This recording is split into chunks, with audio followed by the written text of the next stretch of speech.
Subscribe कीजिए royal teacher को education संबंधी न्यूज़ तुरंत पाने के लिए। 1 जनवरी 2004 है। उसके पश्चात नियुक्त राज्य कर्मचारियों के लिए जीपीएफ कटौती हुई प्रारंभ। मुख्यमंत्री ने दी प्रस्ताव को मंजूरी।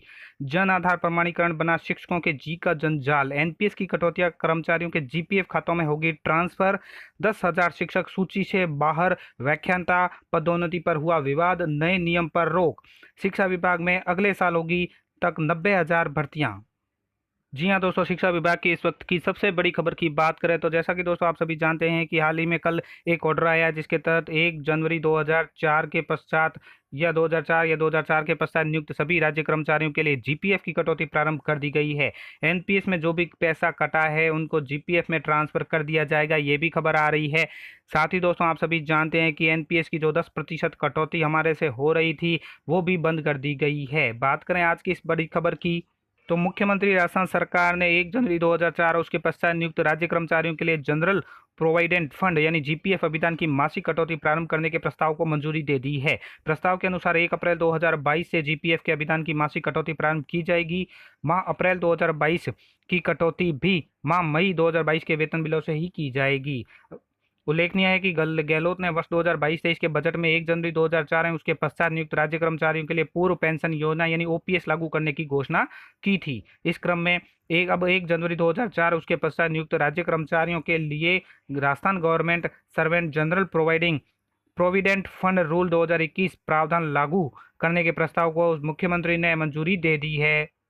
इसके साथ ही कर्मचारियों की जीपीएफ की कटौती है वो प्रारंभ हो जाएगी। प्रारंभ के 2 महीनों की एक साथ कटौती की जाएगी। बात करें इसी से रिलेटेड खबर की तो पुरानी पेंशन योजना बहाली के बाद एनपीएस के तहत कटौती बंद हो चुकी, जिसके कारण 1 जनवरी 2004 उसके बाद नियुक्त अधिकारी कर्मचारी को मई का वेतन है वह अधिक मिला। मुख्यमंत्री अशोक गहलोत की मंजूरी के बाद बुधवार को वित्त विभाग ने 1 अप्रैल 2022 से जीपीएफ कटौती के आदेश जारी कर दिया। इसके तहत जून में मिलने वाला वेतन 2 माह की कटौती एक साथ होगी। इसके बाद मासिक कटौती ही होगी। अब बात करें इसी खबर की तो मुख्यमंत्री अशोक गहलोत ने बजट में 1 जनवरी 2004 उसके पश्चात नियुक्त राज्य कर्मचारी अधिकारियों के लिए एनपीएस कटौती बंद होने से उनका वेतन बढ़ने की बात कही थी। पता चला है कि इस बढ़ोतरी का फुलफिल्ड कराने के को सरकार के पीछे माह जीपीएफ कटौती का आदेश जारी नहीं किया गया। अब बात करते हैं इसकी कटौती की 1,450 से 10,500 तक मासिक कटौती। जीपीएफ के अनुदान के रूप में 1 जनवरी 2004 उसके बाद नियुक्त राज्य कर्मचारी अधिकारियों के वेतन से 1,450 से 10,500 रुपये मासिक कटौती होगी।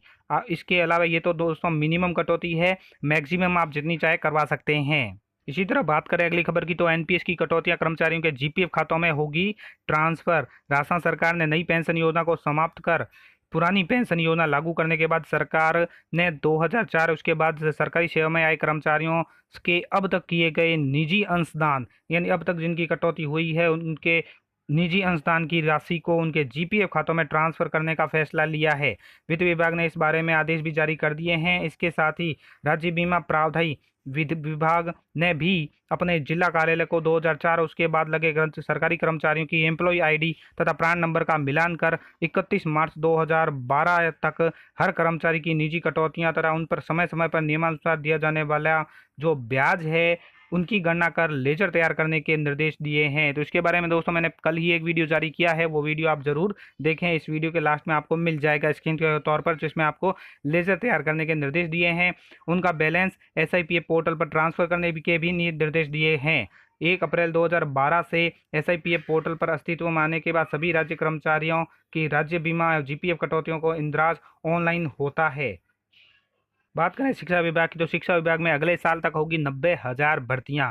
खुलेंगे 2,000 English medium school. Doctor B D. Kalla. Jaipur शिक्षा विभाग ने अगले साल एक साल में प्रदेश में 2,000 Mahatma Gandhi English medium school खोलने का लक्ष्य तैयार किया है। अगले साल एक साल तक 90,000 से ज़्यादा शिक्षक भर्तियां की जाएगी। शिक्षा मंत्री बी.डी. कल्ला ने अध्यक्षता में सचिवालय में विभागीय समीक्षा बैठक में ये बात सामने आई। बैठक में कल्ला ने बताया कि राजस्थान के सरकारी स्कूलों में 98 लाख से अधिक नामांकन हुए हैं, लेकिन हर नामांकन का लक्ष्य 1 करोड़ तक पहुंचाना चाहते हैं। वर्ष 2023 शैक्षणिक सत्र शुरू होने से पहले हम गांवों और शहरों में 2,000 इंग्लिश मीडियम स्कूल खोलने का प्रयास कर रहे हैं। इन स्कूलों में 10,000 शिक्षकों की भर्तियां कराने की कवायद तेज होगी। आगामी दिनों में भर्तियों की संख्या और बढ़ेगी। विभाग ने दिसंबर 2018 तक 64,706 पदों पर नियुक्तियां दी जा चुकी है, जबकि 24,966 पदोन्नतियां की गई है। शिक्षा विभाग में 94,845 पदों पर भर्ती है वो प्रक्रियाधीन है। प्रारंभिक शिक्षा के अंतर्गत 15,000 पदों पर जिला परिषदों के माध्यम से इस महीने में की नियुक्तियां की जाएगी। प्री डीएलएड परीक्षा की तैयारी को लेकर प्रारंभिक पंजीयन परीक्षा कार्यालय बीकानेर सहित शिक्षा विभाग के अधिकारियों को भी निर्देश दिए। कला ने मीडिया से बातचीत करते हुए कहा कि शिक्षकों की तबादला नीति विभाग ने तैयार कर ली, मुख्यमंत्री के पास भेज दी। सीएम की मंजूरी के बाद तबादला प्रक्रिया शुरू कर दी जाएगी। बात करें अपनी अगली खबर की, तो जन आधार प्रमाणीकरण बना शिक्षकों के जी का जंजाल, डाटा मिसमैच की वजह से नहीं हो पा रहा है ऑथेंटिफिकेशन। राज्य में सरकारी स्कूलों में विद्यार्थियों के जन आधार प्रमाणीकरण का कार्य शिक्षकों के जी का जंजाल बन गया है। डाटा मिसमैच होने की वजह से जन आधार ऑथेंटिफिकेशन का कार्य नहीं हो पा रहा है। पोर्टल पर शिक्षक टीआरएन जारी होने के बाद प्रमाणीकरण पूरा मानकर निश्चित हो रहे हैं, लेकिन उसके बाद भी मिसमैच डाटा का मैसेज उसको परेशान कर रहे हैं। क्या है वजह कि डाटा मिसमैच की वजह यह है कि अभिभावकों द्वारा बनाए गए आधार व जन आधार कार्ड में बच्चों की जन्म तिथि स्कूल के रिकॉर्ड से भिन्न होने, नाम में अंतर होने आदि में पोर्टल पर मिसमैच का मैसेज आ जाता है। अब इसको दूर करने के लिए अभिभावकों की सहमति जरूरी है। इसके लिए अब शिक्षक अभिभावकों के घर संपर्क करते हैं तो या तो उन्हें बाहर छुट्टियों में घूमने चले जाने की जानकारी मिलती है अथवा घर पर नहीं मिलते हैं। जो अभिभावक मिलते हैं वे अपनी सुविधा से ही ई मित्र पर जाकर या ई मित्र सेंटर पर जाकर बदलवाने की बात कहकर शिक्षकों को टाल कर रहे हैं। शिक्षकों की परेशानी यह है कि जब तक आधार और जन आधार में स्कूल रिकॉर्ड के अनुसार बदलाव नहीं होता, तब तक शाला दर्पण पोर्टल पर जन आधार प्रमाणीकरण का संभव नहीं है। पोर्टल पर भारी दबाव है। कई शिक्षकों ने बताया कि पोर्टल पर भारी दबाव होने की वजह से बार बार समथिंग वेंट रॉन्ग के मैसेज आ रहे हैं, जिसे जिन विद्यार्थियों के टीआरएन नंबर जारी हो गए हैं उनके भी प्रमाणीकरण नहीं हो रहा है। इसके अलावा वर्तमान में पोर्टल पर न तो जन आधार प्रमाणीकरण अपडेट की रिक्वेस्ट जारी हो रही है, न ही टीआरएन नंबर जारी हो पा रहे हैं। 10,000 शिक्षक हुए सूची से बाहर, नए नियम पर रोक, व्याख्याता पदोन्नति विवाद। शिक्षा मंत्री कल्ला ने कहा रुकवाई प्रक्रिया, बोले परंपरा जो परंपरा है वही चलेगी। अर्थात शिक्षा विभाग में व्याख्याता पदोन्नति के नए सेवा नियम पर विवाद खड़ा हो गया है। नए नियमों में जारी हुई पदोन्नति प्राप्तता सूची में करीब 10,000 वरिष्ठ अध्यापक बाहर हो गए हैं। इन शिक्षकों ने विरोध के बाद शिक्षा मंत्री बी डी कल्ला ने शिक्षा विभाग को निर्देश दिए कर नए नियमों के तहत की गई पदोन्नति प्रक्रिया को रुकवा दिया है। मंत्री कल्ला ने कहा है कि जो परंपरा चली आ रही है वही रहेगी। इसके बाद अब शिक्षा विभाग असमंजस की स्थिति में है। कारण यह है कि पूर्व शिक्षा मंत्री गोविंद सिंह डोटासरा के कार्यकाल में व्याख्याता पदोन्नति के सेवा नियम बदले गए थे।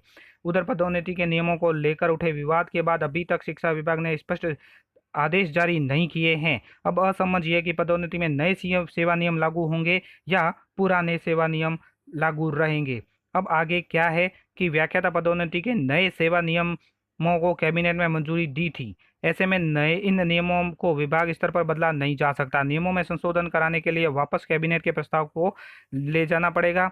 यहाँ से मंजूरी के बाद ही नियमों में फिर से बदलाव किया जा सकता है।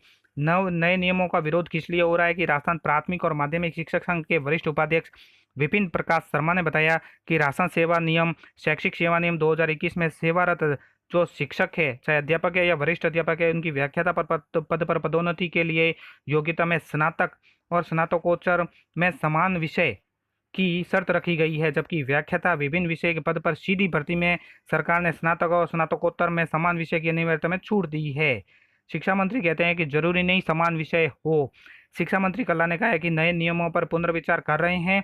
विभाग को निर्देश दिए गए हैं कि पहले वाले नियम ही रखे जाए। जरूरी नहीं है कि यूजी और पीजी में समान विषय हो। आज तक जो परंपरा चली आ रही है वैसी ही रहेगी। तो साथियों, ये थी आज की बड़ी खबर। उम्मीद है ये वीडियो आपको पसंद आई होगी। वीडियो पसंद आए तो जरूर लाइक, शेयर और सब्सक्राइब कीजिए। पास में आने वाले घंटी के बटन को जरूर दबाएं एजुकेशन संबंधी न्यूज़ तुरंत पाने के लिए।